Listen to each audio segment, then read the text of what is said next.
রাসূল সাল্লাল্লাহু আলাইহি ওয়াসাল্লাম বললেন, আমি কি তোমাকে এমন কিছু শব্দ শিখিয়ে দেব যেগুলো বললে আল্লাহ তোমার সকল দুশ্চিন্তা দূর করে দিবেন এবং তোমার ঋণ পরিশোধের ব্যবস্থা করে দিবেন?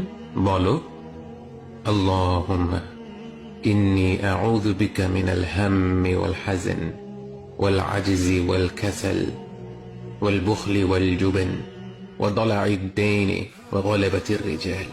হে আল্লাহ, নিশ্চয়ই আমি আপনার আশ্রয় নিচ্ছি দুশ্চিন্তা ও দুঃখ থেকে, অপারগতা ও অলসতা থেকে, কৃপণতা ও ভীরুতা থেকে, ঋণের ভার ও মানুষদের দমন পীড়ন থেকে।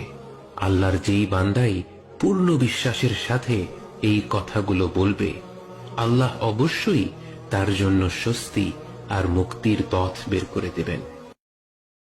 Assalamu alaikum beautiful hearts. Thanks for watching. Keep supporting me.